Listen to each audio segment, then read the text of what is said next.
Oh, happy Wednesday to everybody. Hope your Wednesday is going well. I think I'm a little too far away here, so let me see about closing the gap here. But I do want to make sure that nothing gets cut off. So I may need to come back over here just a tad, just to make sure. I think we're in decent shape here. So anyway, happy Wednesday to everybody. Hope you are doing well. We are at the third game of the June 24th. Oh, Dr. D, I'm glad you're here. Good morning, Dr. D. This is what I bought. I couldn't believe it was this inexpensive, but it definitely works. And it says compared to Bengay's active ingredient. This stuff here makes my finger feel really good when I put it on there.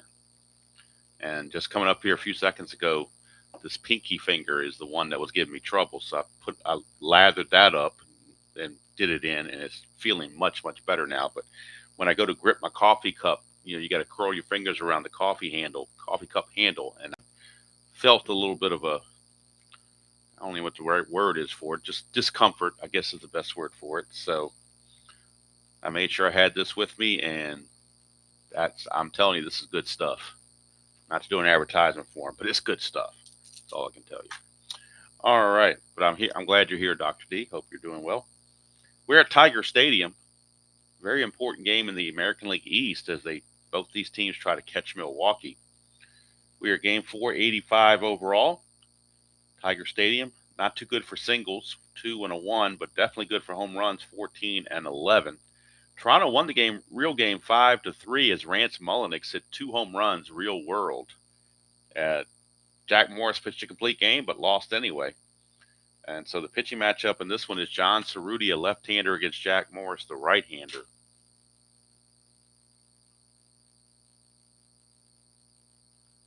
You got that right, Dr. D. Retirement is, and I tell you what, today is May the 6th, is it not?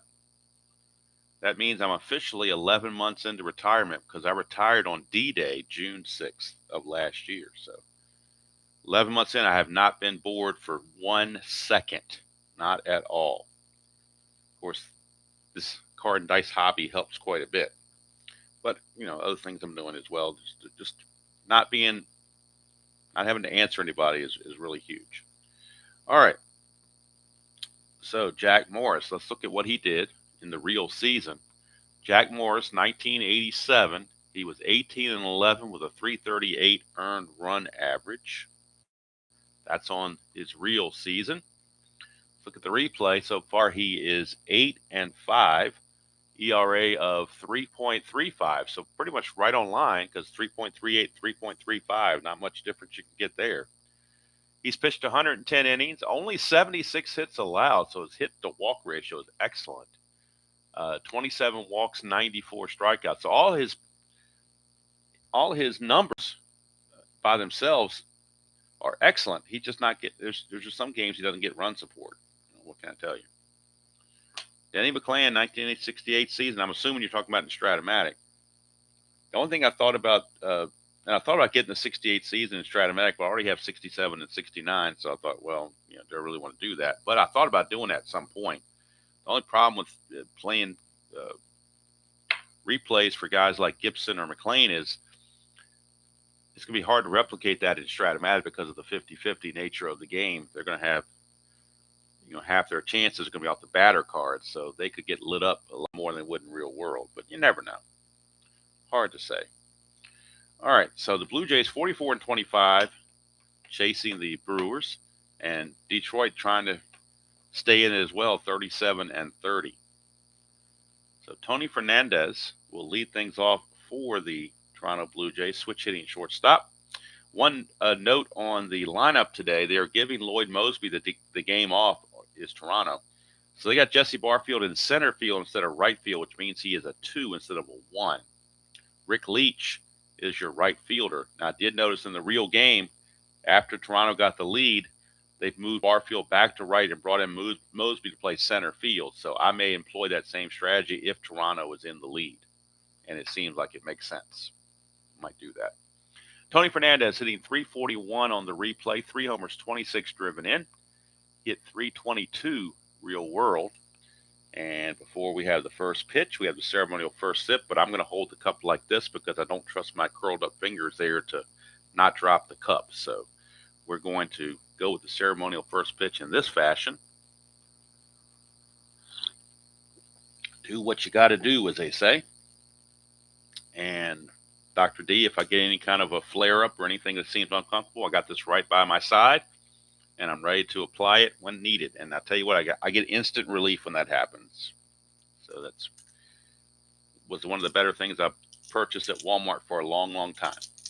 All right, here is Jack Morris. For some reason, I decided to use blue dice to go with the instead of the red. I don't know why I just did that.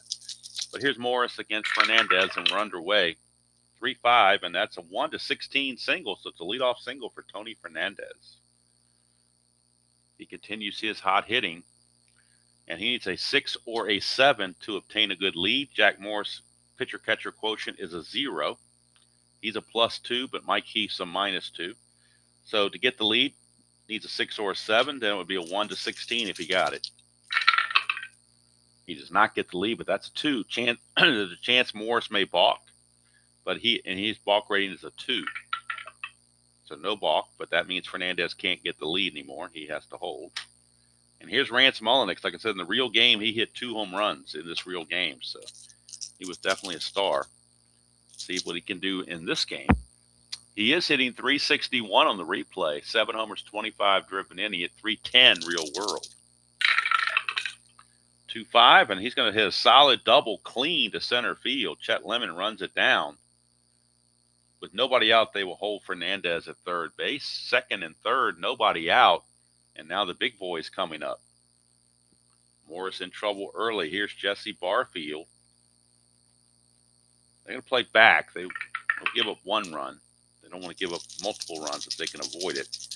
Barfield hitting 326, 27 homers, 68 driven in. The 27 home runs lead the replay in home runs. He hit 263 real world. Infield is back.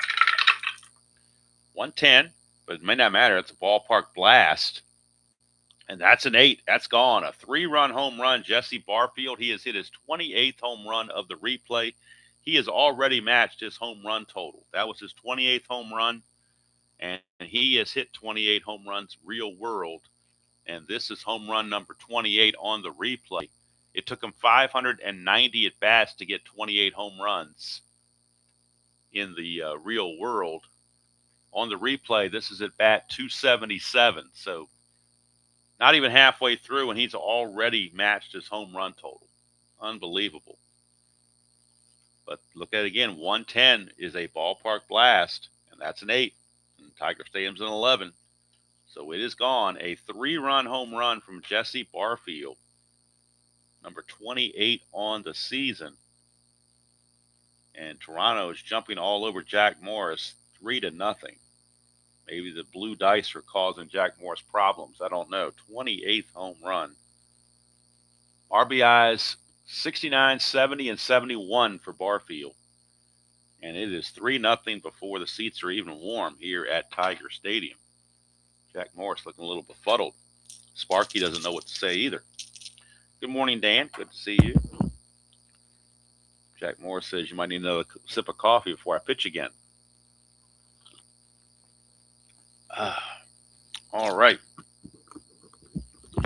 George Bell will not lead things off, but he's going to step back in after the home run. George Bell hitting 298 on the replay, 23 homers, 65 driven in. He hit 308 real world. 410 from Morris. That's a fly to center field. X Lemon. 2E4. Should get to that.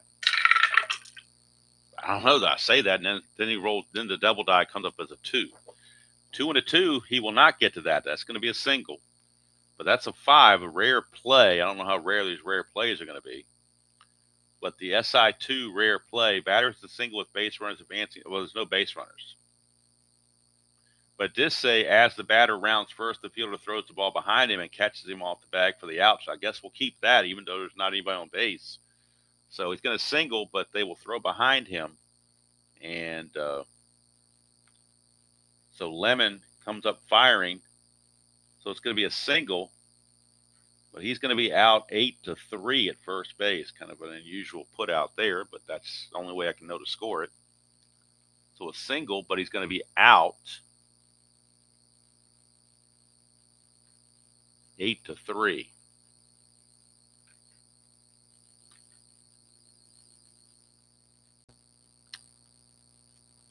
So even with the outs, Jack Morris is giving up hits. So here's Ernie Witt, the catcher. Witt hitting 279 on the replay. 7 homers, 26 driven in. He had 269 real world. Whoa, almost popped out, but stayed in. 4-7.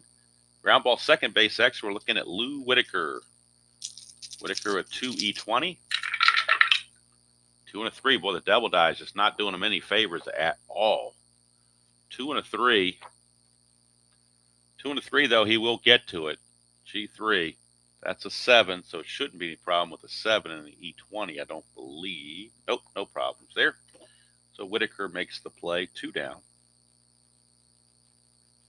2 away for right fielder Rick Leach. Getting a rare start in this one. Leach only has 58 at-bats in the replay. He is hitting 293 in those 58 at-bats. 2 homers, 8 driven in. And the real season, he hit 282. 5-2, and it's a ground ball back to Morris to end the inning. But the 3-run home run from from Jesse Barfield has given the Blue Jays a 3-0 lead here in the top of the first. John Cerutti. Let's look at Cerutti's numbers, both on the real world and the replay. If we look at John Cerutti's card, 1987 John Cerutti, he was 11-4 with a 4.40 ERA in the real season. And on the replay, he is 3-3 with a 5.11 ERA, so not quite as good. 56 innings pitched, 55 hits, 18 walks, 30 strikeouts. So it is Cerutti on the mound, and Toronto won this game real world, remember, 5-3.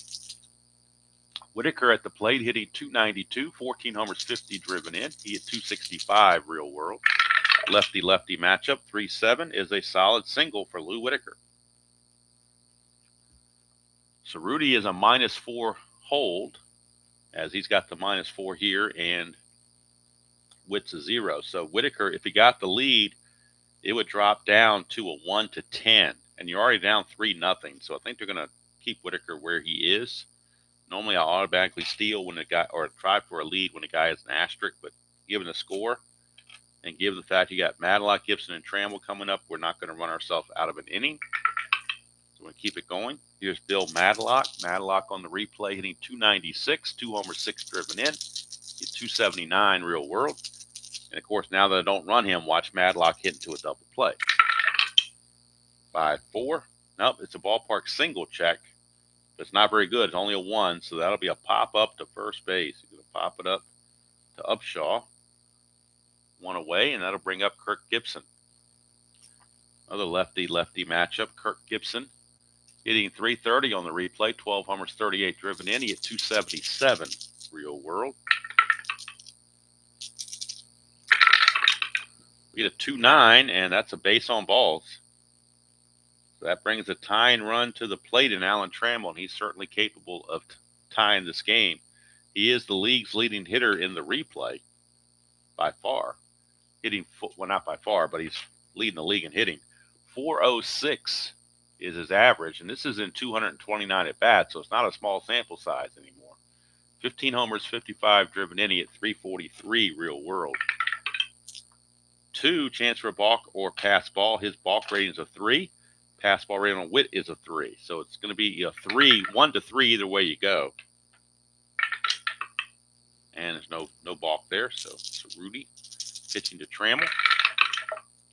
3-7 for Trammell. He's going to fly to center. That's 2 away. 2 down, and now it's going to be up to Larry Herndon, the right fielder, getting a start against the lefty. And Larry Herndon had 79% of his at-bats against left-handed pitching. So Sparky, using him as the platoon, right-handed platoon to Pat Sheridan. Sheridan the day off with the lefty on the mound. So Herndon, in 100 at bats even, is hitting .310. 5 homers, 16 driven in. He at .324 real world. Clutch situation for Herndon in the clutch against lefties. He will lose a hit on 111. Everywhere else he's neutral. It's 2-7, and that's a solid single to center field. Question is, do you want to run on Barfield? He's a -5 arm. Whitaker not being held is a 16. 2 outs is an 18, but the -5 makes it a 13. And that's what, 65% chance. That's still, Chet Lemon does not have a 65% chance of getting a base hit. So they're going to send him. Now the question is, if you throw through for Toronto, Gibson could take third, but they're already 2 outs, so that's not that big of a deal. So they will throw through. So let's go through the numbers again. 15, not being held is a 16. 2 outs is an 18. -5 is a 13. A 1 to 13, and he will score. And he does, and the other runners will move into scoring position. Although Herndon will stay at first because his speed is less than 13. That's just my homebrew. But RBI single for Larry Herndon. And there may be some life in the Tiger lineup yet. Here is Chet Lemon. Here is Chet Lemon. Lemon, the center fielder. Again, a clutch situation for Lemon. And he looks like completely neutral on the left-hand side. Lemon hitting .228 on the replay. He is their version of Joe Carter. He's hitting .228, 5 homers, 19 driven in. He at .277 real world. Herndon not being held on first base. 6-8, and that's a ground ball shortstop X. We're looking at Tony Fernandez. He's a 1, so we know he's going to get to it. We're just checking the error. He's an E17, and the only errors on shortstop are 15, 16, and 17. And he avoids that easily to make the play. Throws to first. That's all he needed to do with 2 outs, and that's going to end the inning. Tigers get 1 of the 3 back, but they still trail it 3-1 after 1.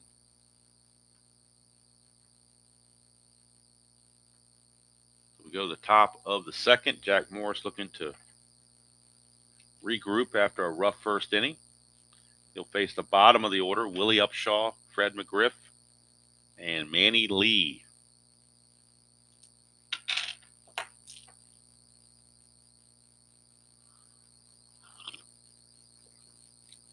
Upshaw hitting .213 on the replay. 3 homers, 21 driven in. He at .244 real world. 2-7. It's ground ball to third. Tom Brookins makes the play easily, 1 away. Good idea if you're Morris to keep the leadoff man off base. Here's Fred McGriff. McGriff's hitting .252 on the replay. 12 homers, 21 driven in. He at .247 real world. A very young Fred McGriff. 2-8, and he's going to draw a base on balls. First walk issued by Morris. McGriff not really looking to run, so he'll hold where he is. And here's Manny Lee, second baseman. .275 average in just 51 at bats. No homers, 4 driven in. He at .256 real world. Switch hitter. 2-4, and that's going to be a ballpark single check, but again, only a 1-2. That's a 5. Not going to do the ground ball B pitcher because that changes the base runner, so we're going to just call this a line out to second base. So there's 2 away. Back to the top of the order, Fernandez. He singled and scored his first time up.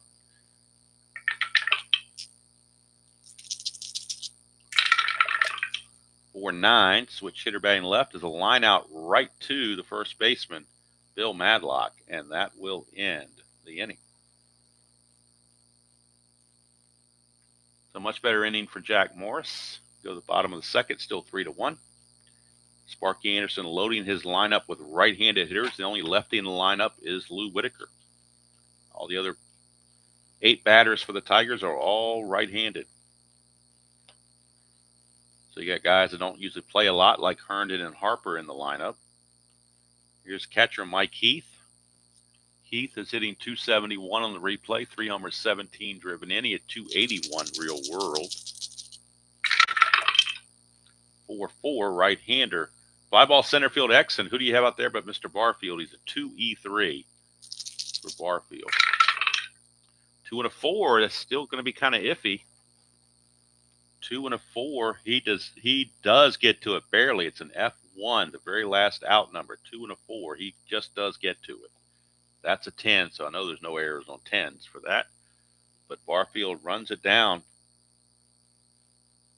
He's a 1 in right field, but he drops to a 2 in center, but it was still good enough to make the play. 1 down, and that will send us to Terry Harper. He is the designated hitter in this game. He's already exceeded his usage, and the computer was warning me about that, but he's in the lineup, so I got to use him. Terry Harper had 64 at-bats real world. He's already had 69 at-bats in the replay, so a little bit overused. So especially if Toronto goes to a righty, they will definitely bring in a left-handed DH for Harper.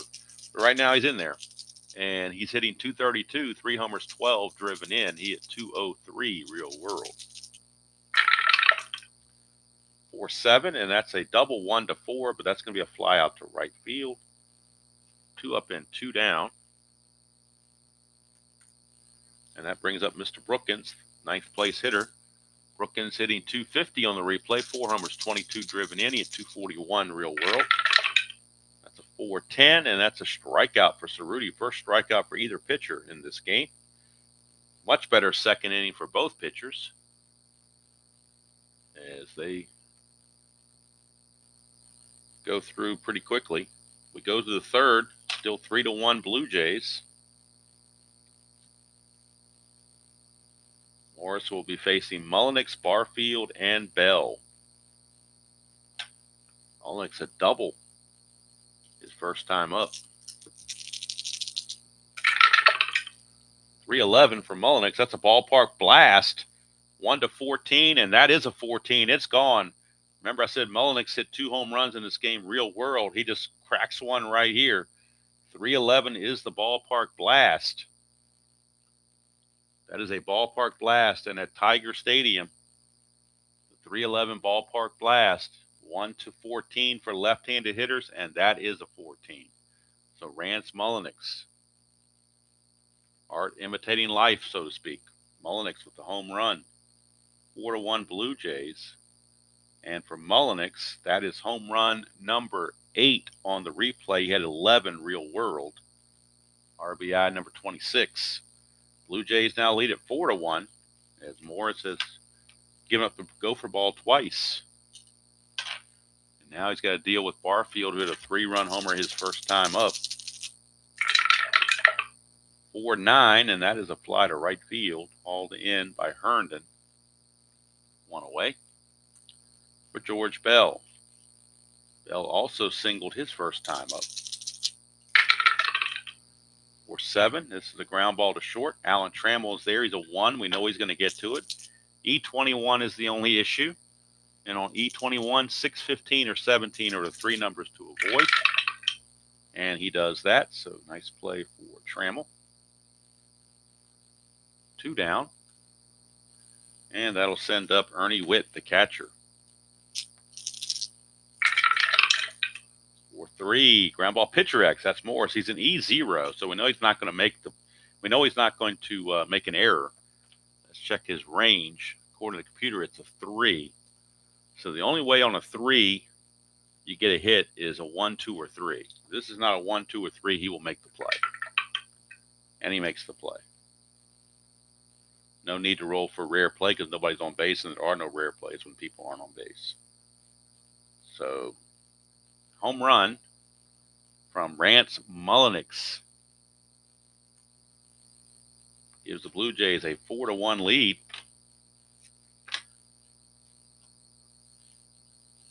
And Cerutti gets the run support. Back to the top of the order for the Tigers. It is Lou Whitaker. He singled and scored his first time up. 6-5, and that's an in-home run chance right there. 1-16, and that's gone. Lou Whitaker with normal power. 1-16 on a home run on a 6-5, and that is gone. Lou Whitaker, boy, the bats are flying. The balls are flying out of the stadium today. Lou Whitaker, home run number 15. He only had 16 the whole season. That's home run number 15. He had 604 at bats. He had 16 home runs. This is at bat 273, and he's already got 15 home runs. So some of these guys are going to have really excessive home run totals. But Lou Whitaker, solo shot, makes up for the run that they lost to Mullenix. So he counters Mullenix's home run with the home run of his own. Here's Madlock, 6-3, ground ball shortstop X. That's Fernandez. We know he's going to get to it with a 1. And again, the only way a shortstop with an E17 makes an error is on a 15, 16, or 17. And he makes the play. 1 away. And that'll take us to Kirk Gibson. 2-6. I'm sorry. So Whitaker and Gibson are 2 lefties in the lineup. Everybody else is right-handed. 2-6 struck him out. Strikeout number 2. But you're rarely going to want to bench Gibson or Whitaker, so you can certainly understand why they're in the lineup. Here's Trammell. 2-3 for Trammell. It's a ground ball to third base for Mullenix, and that's going to end the inning. At the end of 3, it's Toronto 4 and Detroit 2. So Jack Morris is getting run support, but he's not pitching very well. Trying to turn things around. Here in the top of the 4th, it'll be Leach, Upshaw, and McGriff. 3 lefties coming up against Mr. Morris. 1-5 for Leach, and that's a 1-2 triple. It'll be a double for Rick Leach. Double for Leach. That's his 5th double of the replay. He had 13 doubles real world. Leadoff double for Leach. That'll bring up Upshaw. Morris having issues. Both teams are off tomorrow, so they can use their bullpen liberally. 6-6, and that's bad news for Morris. 1-4 is a triple. Anything else is a single, 2 stars. And so it's an RBI single from Willie Upshaw, and that makes it 5-2. Morris just has not been on his game. He's blaming the blue dice, but that has nothing to do with it. So he's just having a bad game. Here's Fred McGriff. Upshaw. Let's see if Upshaw wants to run. If he got the lead, it'd be a 1-13. Let's see if he can get the lead. 3 through 7 gets him the lead. 9 or 10, he's caught stealing. That's a 5. He's going to get the lead, so he's going to go. It'll be a 1-13. 1-15 being held as a 13 and a 0 effect.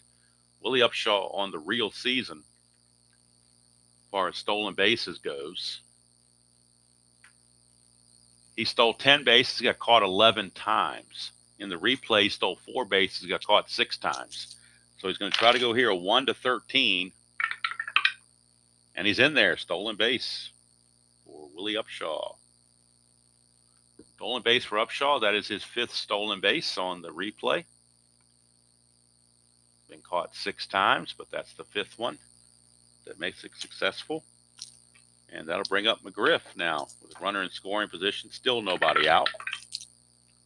Takes the double play out of the equation as well. 5-8, and that's a strikeout for Morris.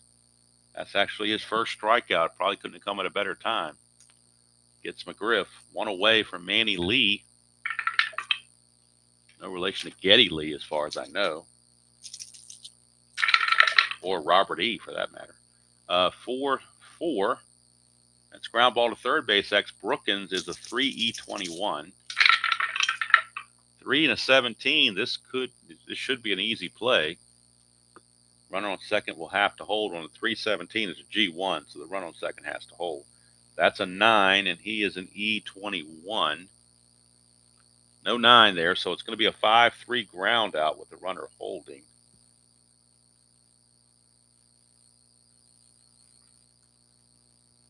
So Upshaw has to stay put. 2 outs now. Clutch situation for Tony Fernandez. In the clutch, Fernandez is completely neutral. He has no changes.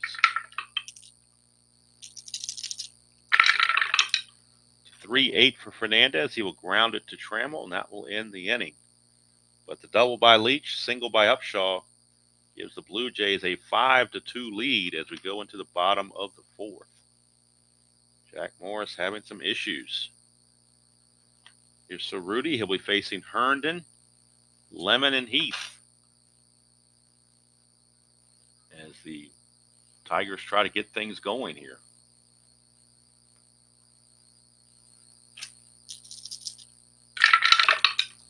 .6'9", and that's a ballpark blast for Larry Herndon. 6'9's a ballpark blast. It's 1-11. That's a 5. That's gone. Tiger Stadium giving up the home runs in this one.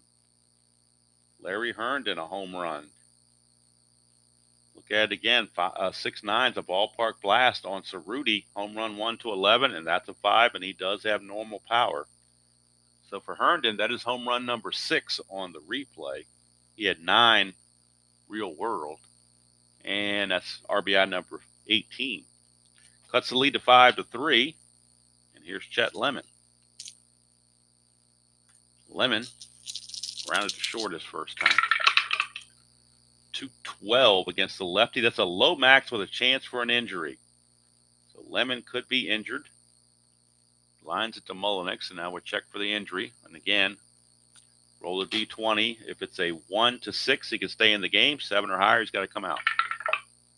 And he's got to come out of the game. So he will miss the rest of the game, but we'll be back in their next ball game. But the Tigers will have to do some shuffling.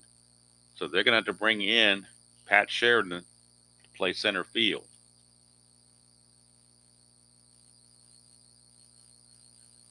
He will be the center fielder in the 5th inning in place of Lemon. Pretty good defensive center fielder, 2-3 arm and E9, but against lefties he doesn't do quite as well. But really no choice if you are the Tigers. Here's Mike Heath. 5-6, and that is a strikeout for Cerutti. That's his 3rd. Quickly 2 outs after the home run, and here's Terry Harper. 1-4 for Harper. That's a fly to left, and that will end the inning. So we played 4 here at Tiger Stadium, and it's 5-3. Favor the Blue Jays. Jack Morris back out. He'll be facing Mullenix, Barfield, and Bell. Mullenix 2 for 2, a double and a home run. That's a 5-10 on Morris, and that's a ballpark single check. Only a 1-2, though, so we'll keep the fly out to center field as an easy out.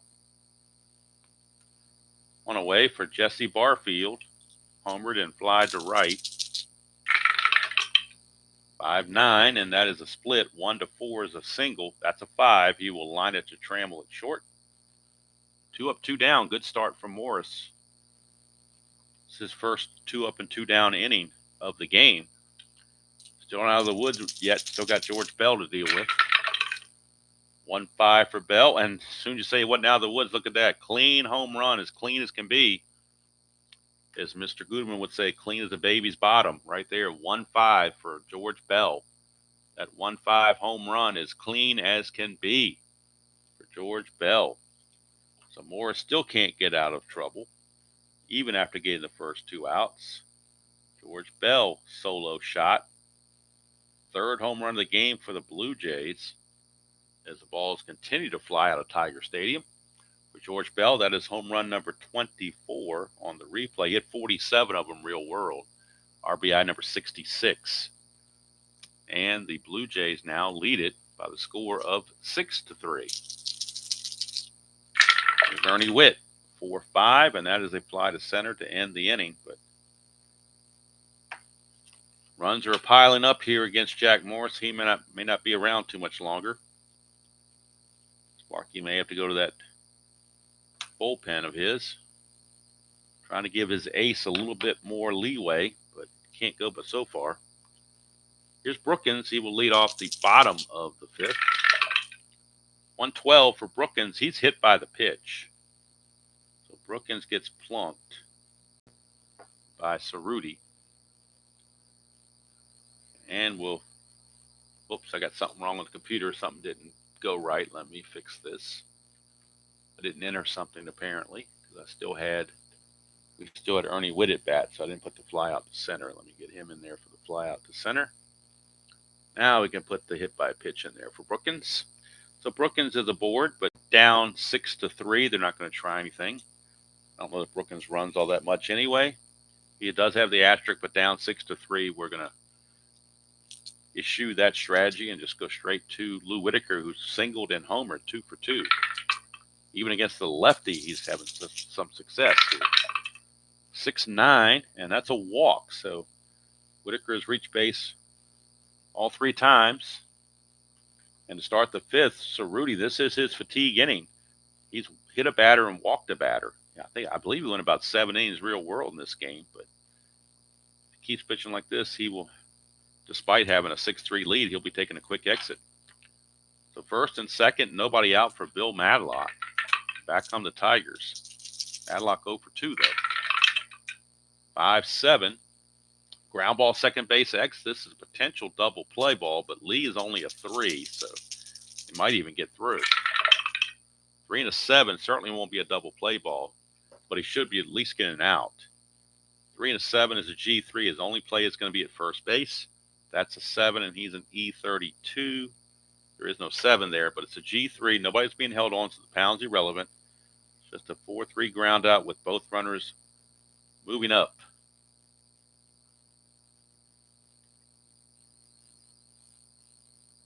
So second and third, 1 out. And Kirk Gibson, the batter, infield for the Blue Jays is back. They got a 3-run lead. They're trying to knock the ball down. That's a 1. So Cerutti's wild pitch rating is a 7. This could score a run. It does not. So holds up. Here's the pitch to Gibson. 4-11, and that's a fly ball right field X, and that's Rick Leach. This is where they wish they had Barfield in the game, but we got Rick Leach. He's a 4. 4-17, though. You got lucky. 4-17 is an F2. That'll be a sacrifice fly. That's a 10. I don't think there'll be an error on that. There is not. But the F2, there is a sacrifice fly. And also the run on second may attempt to move up. I think he will. He's a 15, and Leach is a +2 arm. So we know it's a sacrifice fly to right field for Gibson. That will score Brookins, but now we're going to move up Whitaker from second to third. He's a 15, and then the +2 there is a 17. And then make sure I get my rules right. I believe you add 2 to this. Now, there is no adding 2 to this, according to this. I could be getting my rules confused here, but according to this, there is no adding of anything. It's just the speed in the outfielder's arm. That's all there is. Speed in the outfielder's arm. So speed is 15. Outfielder's arm is 2. 1-17. He takes third base. And he does. So he moves up to third base on the fly out. Sacrifice fly by Gibson. And that cuts the lead to 6-4. And brings up Alan Trammell with a runner at third and 2 outs. Trammell, a clutch situation. He will lose hits on 1-8 and 1-10, and also 2-6 and 3-12. Loses 4 hits in the clutch. But it's a 5-7 off Cerutti. It's a ground ball second base X, and we're looking again at Manny Lee. This could get through. He's a 3 E32. 3 and a 4. That'll get through for a base hit. RBI single for Alan Trammell. Will score Whitaker. Cut the lead to 6-5. That is a 15. And he's an E30. Well, I'll get the wrong outfielder. He is a E32, and that is a 15. E32, and there's a 15 right here. E32, there's a 15 sitting right there. So it's going to be a single plus an E4. The lead is now 6-5.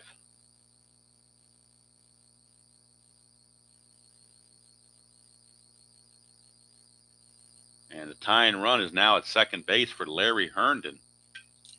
Cerutti on the verge of fatigue. Try to get him through the inning. Earned it in the clutch. Will lose a hit on 111. Get a 2-7, and he singles to center field. That is where the -5 armor Barfield is lurking, though. Trammell 1-14, not being held 1-15. 2 outs is a 1-17. -5 is a 1-12. They're going to send him on a 1-12. 1-12, he's in there. And he's out at the plate. What a throw by Jesse Barfield. They nail Trammell at the plate to preserve the lead. What a throw by Barfield. So it hurts not having him in right field for the previous play, but it prevents a run in the next play by him being in center field. So 2 runs come in for the Tigers. It is now a 6-5 game as we head to the 6th inning. Cerutti has officially reached fatigue, so he may or may not come back. We'll see. Morris is going to try to grind it out now that it's a 6-5 game. They're going to see about if he can get himself right this inning. Here's Rick Leach. 4-8 against the lefty. It's a strikeout. So Jack Morris, his second strikeout. Maybe he's getting a second wind. 1 away for Willie Upshaw.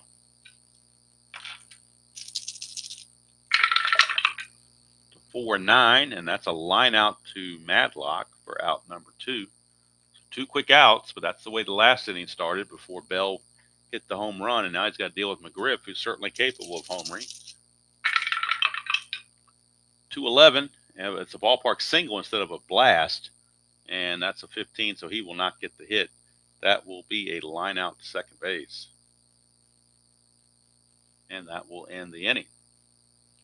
So 3 up and 3 down for Jack Morris here in the top of the 6th. Go to the bottom of the 6th. It is 6-5. Blue Jays holding on. Cerutti will stay in there at least for 1 batter because coming up is left-hander Pat Sheridan.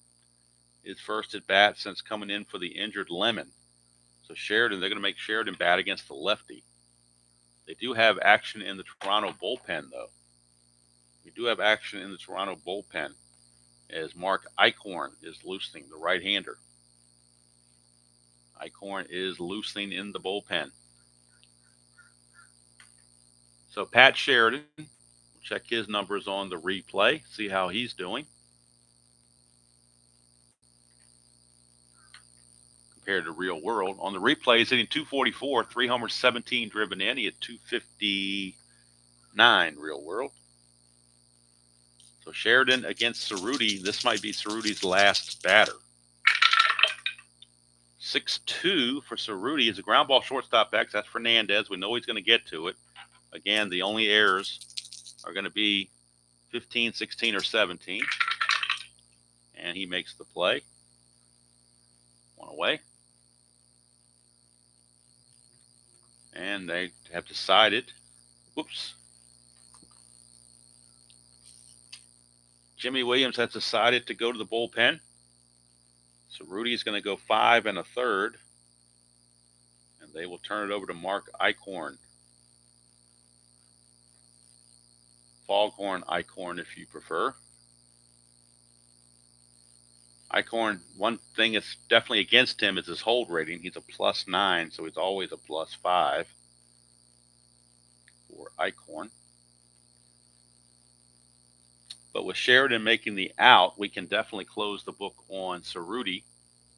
Cerutti goes 5 1/3, gives up 6 hits, 5 runs. They were all earned.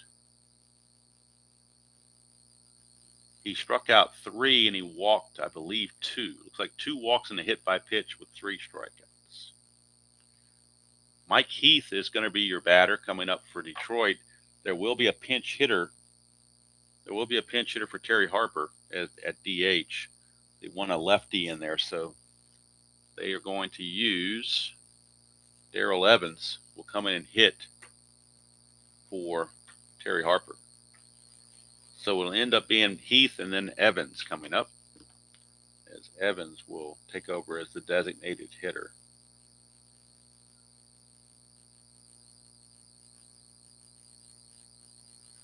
But first things first, it is Mike Heath.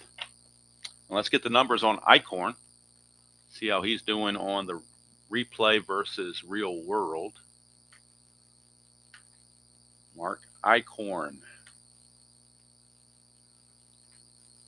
On the real season, Mark Eichhorn was 10-6 with a 3.17 ERA, and he also garnered 4 saves.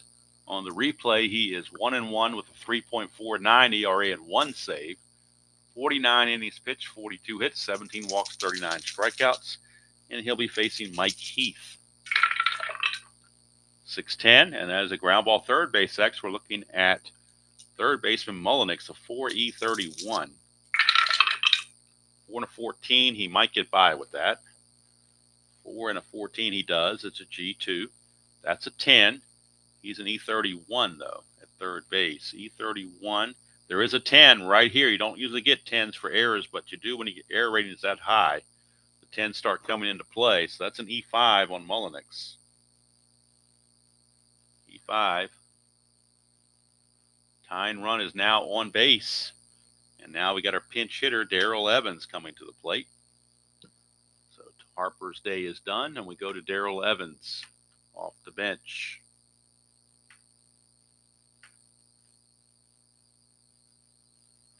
Evans on the replay is hitting .290, 17 homers, 46 driven in. He at .257 real world. Normally I don't make substitutions until the 7th inning, but when pitching changes occur, that rule is overridden. So we're playing it as they would play it, I think, in real life by trying to get the left-right matchups where they want them. So here's Evans with Heath at first, 1 out. 3-6 for Evans. That's a base on balls. He does that a lot. He draws those walks and gets on base. He might have been Moneyball before Moneyball because he walked a lot. Here's Tom Brookins.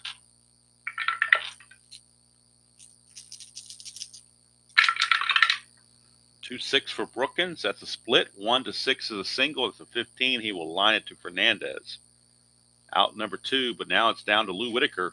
In a clutch situation, Whitaker has reached base all 3 times. Single homer and a walk. It is a clutch situation for Whitaker. And Whitaker in the clutch against right-handers will lose a couple of hits here in column 3. He loses hits on 2, 9, and 10, and also on 210. So he's got 4 places he loses hits. Got to avoid those traps. 6-6 off the pitcher card. Doesn't matter. It's a single to center field from off of Eichhorn. Again, though, center field, you're dealing with -5 arm at Barfield. And you got Heath, who doesn't run all that well. He's an 11. Not being held is a 12. 2 outs is a 14. But the -5 is a 9. So now you're dealing with a 45% chance of getting successful. But does Madlock have a 45% chance of getting on base? That's a tough call. Very tough call. Whether they try to send... Boy, do they send him or not? It's only a 45% chance. That's a tough call with 2 outs. Hello, Brown. Good to see you. I don't know. Does anybody have any managerial feelings on that one? It would be a 1-9 to score Heath. 45% chance. Or do you hold everybody up and hope Madlock can drive him home? Whether that's a 45% chance or not, I don't know. Dr. D is saying hold him. So, okay, we will hold the runners. Bases loaded.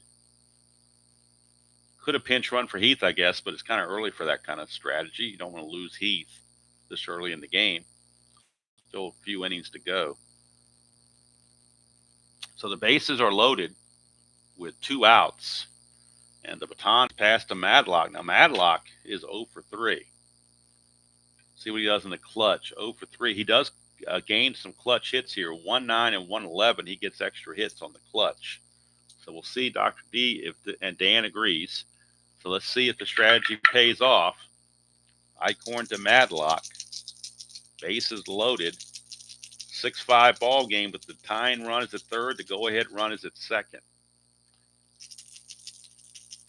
And second base, the go-ahead run at second base is Evans, so he doesn't run all that well. 110 for Madlock, and he strikes out to end the inning. So they leave him loaded.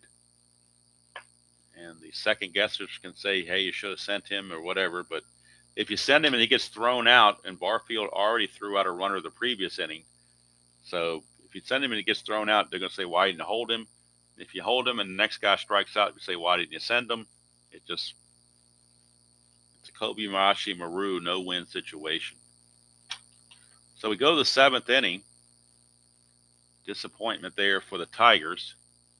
And you're not going to pinch hit for Bill Madlock. Sorry, you just don't do that. So now the computer is prompting me to put Sheridan in at center field. So we'll take care of that administrative duty. And we go to the top of the seventh for Manny Lee. Well, I'm sure Dr. D and Dan, I'm sure I'll get criticized for not sending the runner. I know the peanut gallery somewhere will put a comment saying you should have sent the runner. So here's Manny Lee, 2-8, and that's a pop out to second base. One away. But you never know what the D20 roll would have been had we tried it. Here's Fernandez. Moore's still hanging in there, 3-10, and that's a fly to right field. Hauled in by Herndon, 2 down. So Morris sticking with it, and Sparky sticking with his ace. Here's Bell. I'm sorry, not Bell. What is Bell doing there? Bell shouldn't be there. It should be Mullenix. And Barfield. I don't know how Bell got way up there. You don't want to bat out of turn here. It's actually Mullenix batting, not Bell. Mullenix is your batter. 2-12, and that's a ground ball to Trammell. 1-2-3 inning for Jack Morris. Maybe he's getting stronger as the game goes along. I don't know. But he's hanging tough. Yeah, maybe I should have pulled out the decider die, Dan. Maybe I should have played this game with the decider die at my side and let the decider die determine things. All right, so we go to the bottom of the seventh inning stretch time here in Detroit. Coffee's still relatively warm because I did heat it up extra before I came up here, where it was piping hot. It's still a little bit warm, so it's acceptable. And we're going to try to finish this game. One note, since we're at the seventh inning stretch, I usually talk about the upcoming things. Tomorrow's game, we will be in Chicago. It'll be the Seattle Mariners taking on the Chicago White Sox. And that'll be a good pitching matchup. Mark Langston against Rich Dotson. That'll be tomorrow morning. Tomorrow evening, around 7:30, 8 o'clock, somewhere in time in that neighborhood, we will have live first, second, and third round coverage of the Farmers Insurance Open from Torrey Pines in San Diego. That will be on Thursday night. And then on Sunday, we will have the fourth round coverage. We'll pick it up in the back nine for the leaders in the back nine. So the final 9 holes will be live streamed on Sunday to see who wins that Farmers Insurance tournament in History Maker Golf. On Saturday, of course, you've got the NBC game of the week in Fall Classic, and that is 1979. And it will be the Cincinnati Reds visiting the Pittsburgh Pirates, a preview of the NLCS that year. That'll be at noon Eastern on Saturday, NBC game of the week. And then on Sunday, of course, during the day, the live stream of the golf tournament would be in the afternoon, but sometime on a recording, most likely, we will have the Sunday Basic Sunday Strat-O-Matic 1962. Not sure the teams yet, though. I haven't picked the teams yet. But that's playing off the U2 Bono theme of Sunday Bloody Sunday. We're going with Sunday Basic Sunday. All right, here's Kirk Gibson. He will lead off against Eichhorn. That's a 3-7 for Gibson. He draws a leadoff walk. Tying run is now on base. And Gibson looking to get the lead. That +5 from Eichhorn is definitely tempting. So a 5 or a 6 gets him the lead. Doesn't get it, but he could try without the lead. He'd be a 13, -4 is a 9, +4 is a 14. That'd be a 70% chance. But you got Trammell coming up, so I think without the good lead, we'll hold him there. Here comes Trammell. 6-9, and that's a fly to center field, 1 away. Big out there to get Mr. Trammell. And now, let me see, I might need to back this up because I might be losing some. No, we're still got the cards in play, so we're still good. And I can't go any closer, though. All right, so here comes Larry Herndon. Herndon is 3 for 3. Of course, those were all against Cerutti, the lefty. See what he does here against the righty. He only faced righties 21% of the time. So the Tigers thinking about going to the bench here.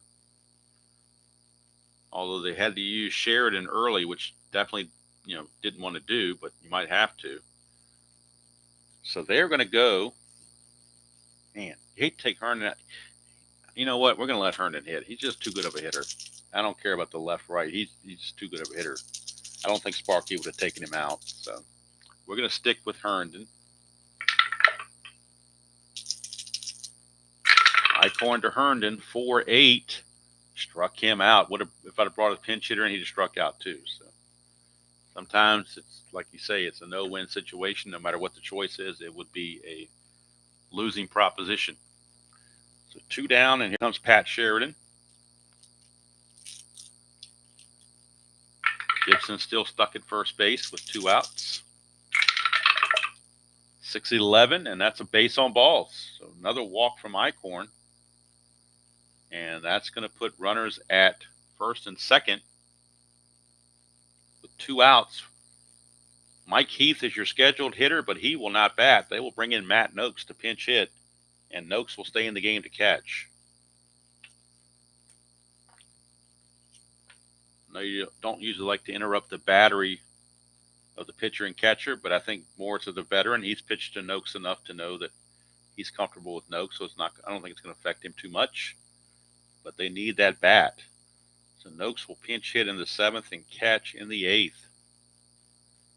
Big spot here for Matt Noakes, and you wonder if Toronto might counter with a lefty out of the bullpen. We shall see.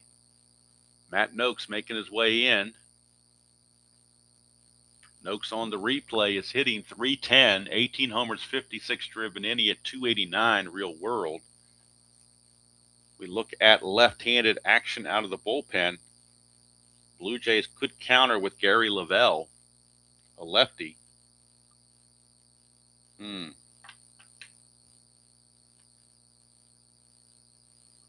Hey, Chief, good to see you. Let's see, what do they do with Eichhorn here? They're going to make a move to the bullpen. They're going to the lefty Gary Lavelle.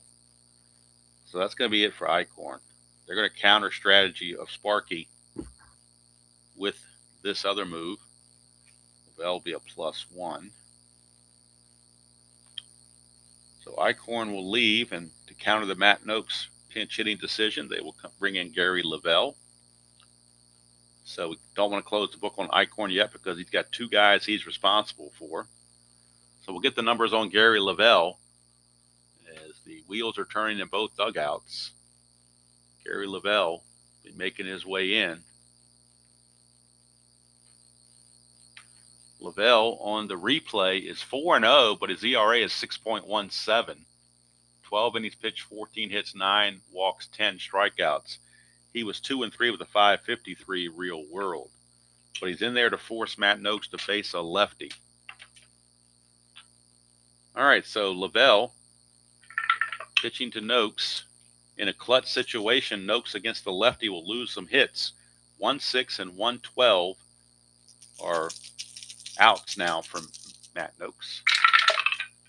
4-6, and that's a strikeout from Gary Lavelle to end the inning. So it would appear, at least on the surface, that Jimmy Williams made the right move by bringing in Gary Lavelle and keeps the score 6-5 Blue Jays.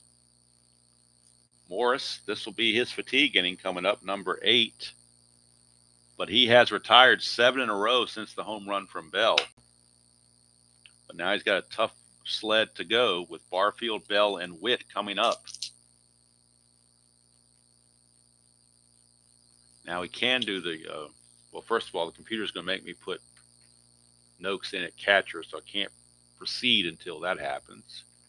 So we do that.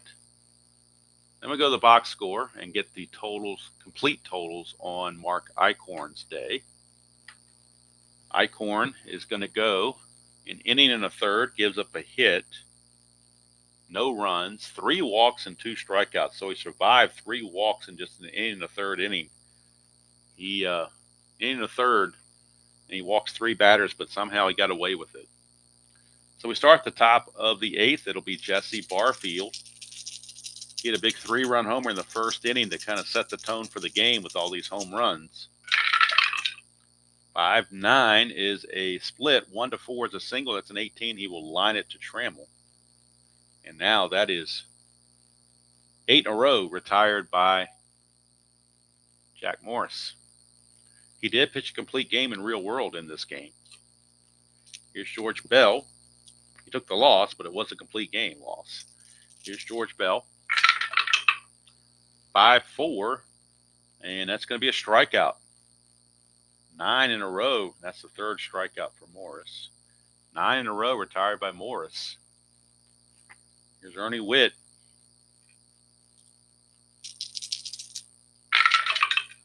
3-8 for Witt, and that is a ground ball to third. And that's going to be an easy play for Brookins. 9 in a row retired, or 10 in a row now retired by Jack Morris. He keeps full endurance into the 9th inning. Blue Jays will now make the move that I mentioned before that they did in real life, where they moved Barfield back to right field, and they brought in Mosby to play center field. So Mosby will come in and play center.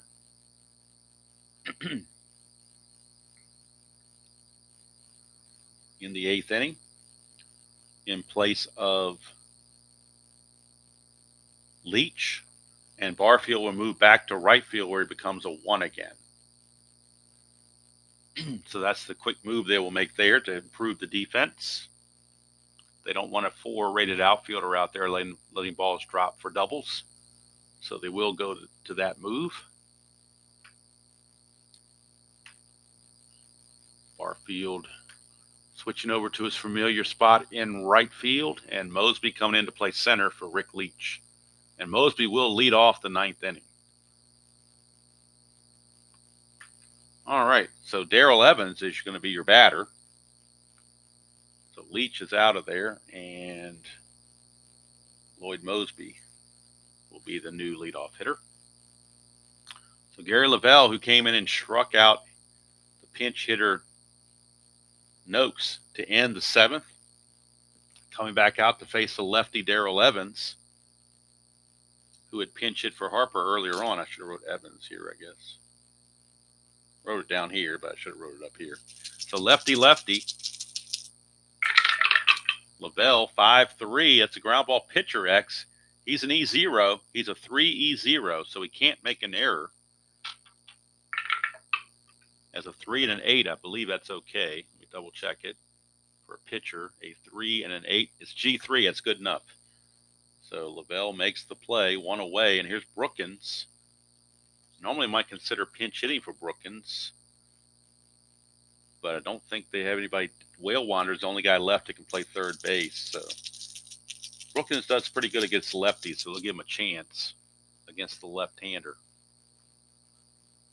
Tom Hinkie loosening in the Toronto bullpen to try to close it out in the 9th. And may come in the 8th if Lavelle needs help. 4-7, and that's a fly ball to right field. Barfield is there, 2 down. And that takes us back to the top of the order for Lou Whitaker. He's had a perfect day. He's 3 for 3. Also walked, scored 3 runs. He's done a little bit of everything. Try to help his team. That's a 3-8 against the left-hander, and that's a walk, so he gets on base again. Now, will Whitaker try to establish a good lead with Lavell's +1 hold? Certainly. 4 or a 5 gets him the good lead. Getting scoring position with 2 outs will be huge. Does not get the lead, though. He's got a hold. And here's Madlock. He is 0 for 4, but he is facing a lefty, so, man, what do they want to do here? They're going to go ahead and they're not going to pinch hit for Madlock. He's too good of a hitter. As they say, sometimes he's due. That's a 2, which means we're looking at a balk or a pass ball. His balk rating is 13. Pass ball is a 3, so they're hoping for a pass ball check. If they get a balk check, 1 to 13, Lavelle will balk. And he does. So it's a big balk there. That gets him into scoring position. Turns this Madlock at bat into a clutch at bat now. Madlock in the clutch will gain a hit on 1-9 and on 2-12 and on 2-3. So he gains 3 hits by that balk. Just increased his batting average quite a bit. And now you wonder, would they bring in Hinkie? You know what? They're going to bring in Hinkie. They're not going to mess around. They're going to bring in Hinkie. They're bringing in Tom Hinkie to try to close the door here. 4-out save in 1987 was definitely nothing out of the ordinary. So they're going to bring in Hinkie. You're still not going to pinch hit for Madlock. Just too good of a hitter. But Hinkie will be coming in from the bullpen to try to save it for the Jays. Hinkie on the replay. Let's look at his numbers here. On both the replay and real season. On the real season for Mr. Hinkie, Mr. Tom Hinkie, he was 0-6 with a 2.49 ERA, but 34 saves. On the replay, he is 0-3 with a 3.79 ERA and 18 saves. He's going for save number 19. Got to deal with Bill Madlock. And now in the clutch against right-handers, Madlock still will gain hits on 1-9, 1-11, and that's it. Looks like he drops to 2 clutch hits. 1-9 and 1-11 for Madlock. Runner on second, Whitaker, is the tying run. Good speed on the bases. Hinkie to Madlock. 5-5, and Hinkie struck him out. So again, Jimmy Williams making the right move, bringing in the relief pitcher at the right time to make that critical out and keep the Tigers off the board. Close the book on Lavelle now. Lavelle goes 1 inning, striking out 1, walking 1, giving up nothing. So Morris will come out. He's retired 9 in a row. There's no reason to pull him at this point.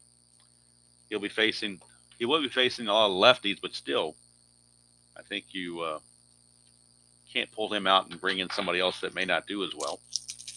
So Lloyd Mosby will lead things off. His first at bat, he came in as a defensive substitution. On the replay, Mosby hitting .335, 18 homers, 62 driven in. He hit .282 real world. 1-3 for Mosby is a ground ball to third, and Brookins is there, 1 away. 11 in a row retired by Jack Morris. Maybe too little too late, though. Here's Upshaw. Upshaw, 1 for 3. 6-10, and that is a catcher X. The new catcher is Matt Noakes. We'll look at Matt Noakes' defensive prowess or lack thereof. He's a 4.E1. The 4 is not good, but with nobody on base, you can't have a pass ball or anything. So you would think 4.E1 would be fine. 4-9 as a catcher. Now the E1 is no problem. As a catcher, 4 and a 9 is a P/P, which is simply a pop-up. And that's going to be 2 away.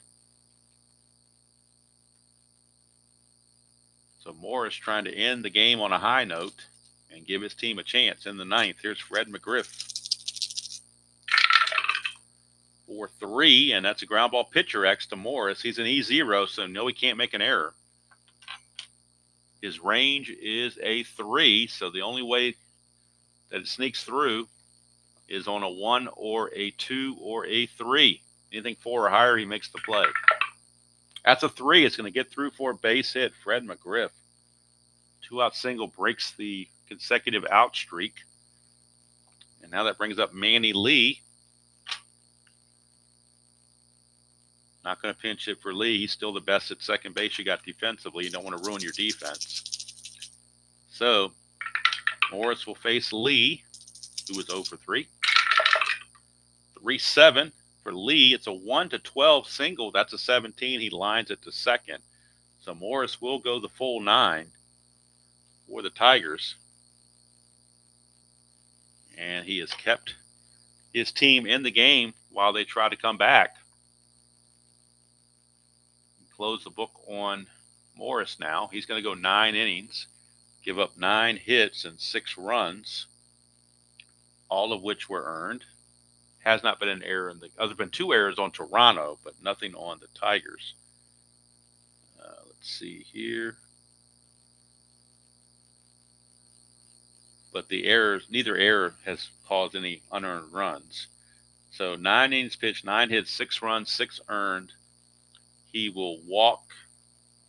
Let's see. He walked. Did he walk anybody? I don't think he walked anybody. Now I'm looking at it. 1 walk. He walked McGriff. That was the only walk. But he only struck out 3 as well. So balls were put into play. So now Hinkie trying to wrap things up. He's got to do it against the tough part of the order. Grown man save here. Gibson, Trammell, and then Sheridan. Gibson, Trammell, and Sheridan. I'm sorry, not Sheridan. Gibson, Trammell, Herndon's still in the game. Gibson, Trammell, and Herndon. Sheridan's in place of Lemon, so I need to put Sheridan here so I can remind myself. All right, so it's Gibson, Trammell, and Herndon. And if anybody gets on, Sheridan. And then Noakes is way down here. 5th, batting 5th. All right, here's Kirk Gibson trying to come back against Hinkie. 3-10 for Gibson, and that's a strikeout for Tom Hinkie. Struck him out. He's coming and struck out the 2 batters he has faced. And here is Alan Trammell. Last best chance for Detroit. 3-8 for Trammell, and he grounds it to short. Tony Fernandez makes the play 2 down. And now it's all up to Larry Herndon. Unless they want to pinch hit for Herndon with the left-hander, which is possible. I believe Hinkie gives up more things to left-handers, although he's got some dots here on the ballpark blast on the right-hand side. So I think, you know what, we're going to keep Herndon in the game. We're going to keep Herndon in the game. He will hit. He is 3 for 4.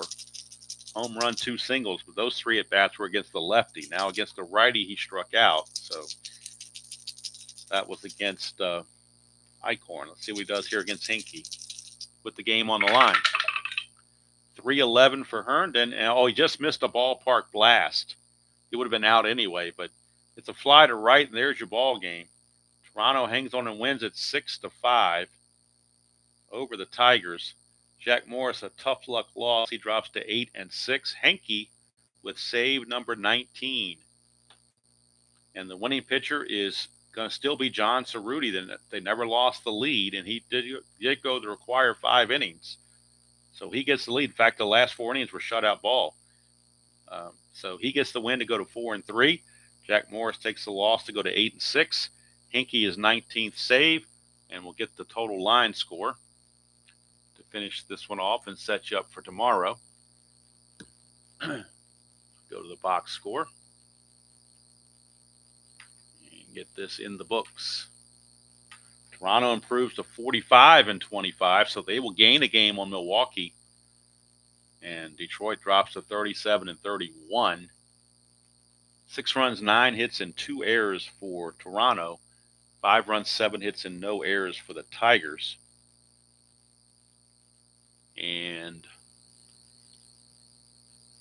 player of the game, we're giving that to Jesse Barfield. He hit the 3-run home run in the first and a big assist from center field in the 5th to cut off what would have been the tying run. So I think without any equivocation, or controversy, I think this guy, Jesse Barfield, is your player of the game.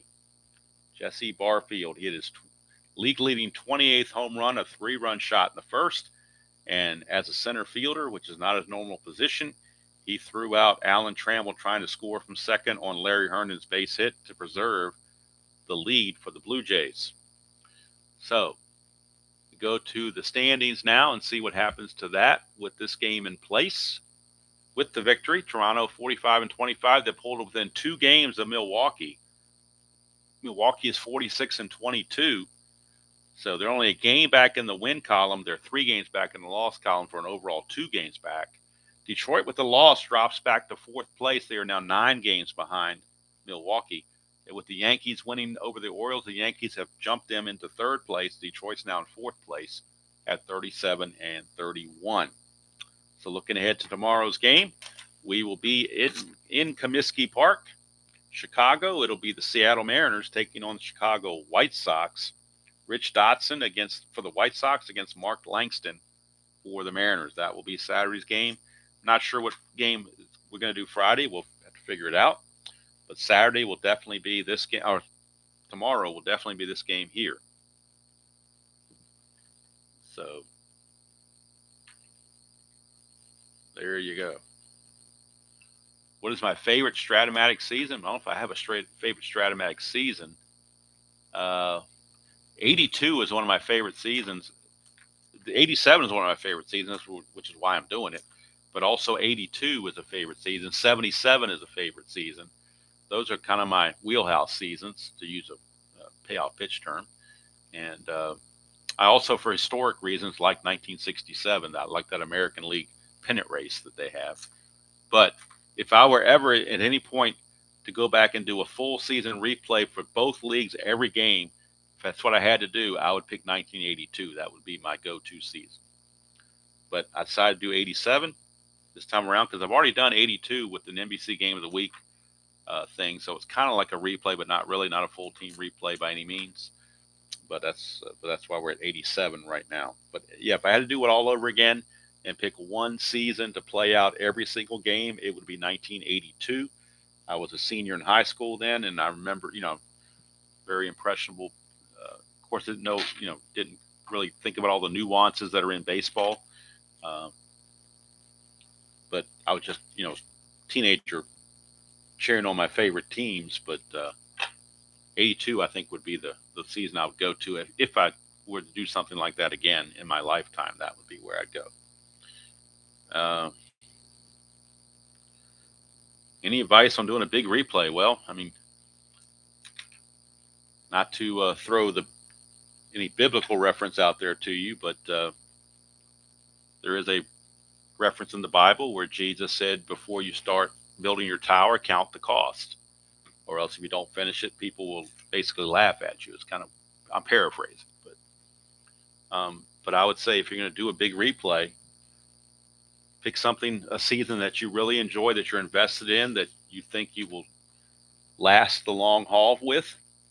And of course, you're doing it offline. Nobody's going to know if you quit. I mean, nobody's going to know that but you. But when you have a YouTube channel, if you start a replay and don't finish it, then people know about it. So, but this one I'm determined to finish at all costs. This replay takes priority over any other replay I'm doing. So if I had to stop a replay, I would stop doing other, game to week. I'd stop everything else basically, and everything would go towards this. So this is my goal to finish, because I've never done a replay where I've played every single game in a league. So this will be new to me, new territory. So I'm definitely looking forward to it. And yes, definitely these sheets are very helpful, tremendously helpful.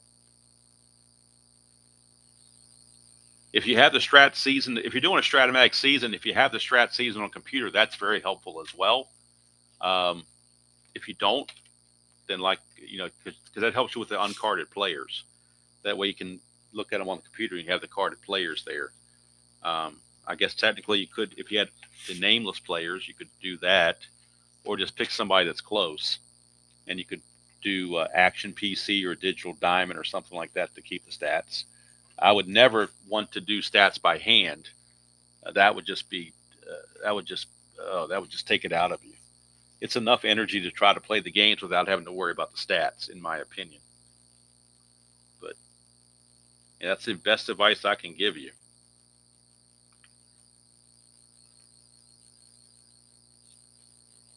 So that's what I would do. I would pick a season that you're really invested in, that you are familiar with all the players. I can imagine, Dr. D, if you did it by hand, that would be really something, especially the 24 season. It's a lot of players, a lot of games, a lot of interactions, a lot of trying to figure out who's on the roster and all that kind of stuff. Of course, the computer helps with that. Still, you got to sit there and exchange all the players out. So, and what I've done before, and what you can do before, or if you really wanted to, let's say you are playing a Strat-O-Matic replay, you got the extra players, but even with the extra players, you're not going to have everybody. That's just the way Strat is. You don't have everybody. So you can still use something like Digital Diamond or Action PC to, keep your stats. And if you come across a player you don't have, you can step away from Strat-O-Matic for one at bat, use that game engine to resolve that particular at bat, and then go right back to Strat-O-Matic. And I don't think it's that you're missing that much. Of course, if you have the nameless players, you can throw them in there, or you can just pick somebody else. Whatever you decide to do, it's all personalized, so you can do it how you prefer. So anyway, that's good to do it from here. Nice game here from Detroit. Toronto won the real game 5-3. They win this game 6-5. Jack Morris took the loss in a complete game exactly as he did in real world. Mullins didn't hit his 2 home runs. He had 1 home run, but he didn't hit his 2 home runs. And I believe in the real game, I believe it was Musselman that got the save, not Hinkie. So they must have had a lefty up there. I didn't put Hinkie's numbers in there. I forgot to finish him off. Inning in the third for Hinkie. 2 strikeouts, nothing else. Let's complete his thing here. Spam calls are glorious, aren't they? All right, so that's going to do it from here. Oh, you had Excel spread. Well, yeah, you can use Excel for sure. I'm using Excel for the History Maker Golf, that's for sure. I'm definitely using Excel for that. And I did update I did do a tweak to the plays scoring system, because I don't want to deal with decimal points. So I basically took everybody's points and multiplied it by 10. So instead of winning the tournament getting 10 points, they get 100 points. Instead of the guy with a D minus getting 0.1, he gets 1. So if you multiply everything by 10, you don't change anything. Everything's the same. As long as you keep it on both sides, it's the same. So you're not going to hurt anything, but it takes those. I just can't deal with those decimals. I don't want to deal with that. So, and I did look it up. I was wondering why Scotty Scheffler was not in the first couple tournaments. Apparently, he had a hand injury in December of 2024, which kept him out until Pebble Beach. So he won't be playing until Pebble Beach. And I think, if I remember correctly, Pebble Beach will be the third tournament on the schedule after it'll be the next one after San Diego. So he should be back then. But before then, I'm going to probably take a 2-week break after the San Diego tournament, because I'm going to have to order courses. There are courses that need to be ordered if I'm going to play all these games or play all these tournaments. I got to have the right courses. And the Pebble Beach course is not one I have, so I have to buy that one. And then also, I'm going to purchase a couple of the course collections, because that has several courses that I need, like the one for the waste management, the one for the RBC Heritage, the one for where is it at here? The one for the Arnold Palmer Classic, the one for the Jack Nicklaus's tournament in Dublin, Ohio, the Memorial, things like that. I'm going to need those. So what I've decided to do as far as the golf thing is I'm going to play 18 tournaments, 18 holes in golf. We're doing 18 tournaments. I've already done one. We've done the Century already in Hawaii. That's completed. So there's 17 more tournaments. And then I'm going to play the tournament championship at East Lake in Atlanta. And so once I get the courses, in, then I'll have everything all set up and ready to go. But Thursday, tomorrow evening, live will be the first 3 rounds of the Farmers Insurance Open in San Diego at Torrey Pines. So I'm looking forward to that. So as far as Strat-O-Matic goes, tomorrow,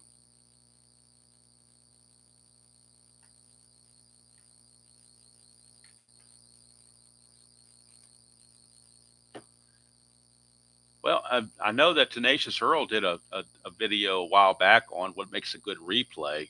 I mean, I don't know if I have all the answers. I can say what helps me out on a replay, but I'm not sure. I mean, I might do that, but I'm not sure anybody want to see that necessarily or think that I'm an authority on it. But it's certainly food for thought. I can certainly think about it. Anyway, it's time for me to get moving. Tomorrow morning we'll be in Chicago or Comiskey Park for the Seattle Mariners and the Chicago White Sox. And tomorrow night, first 3 rounds of the Farmers Insurance Open in San Diego with History Maker Golf. So until next time, enjoy playing whatever game you choose to play, however you choose to play it, and I will see you all down the road.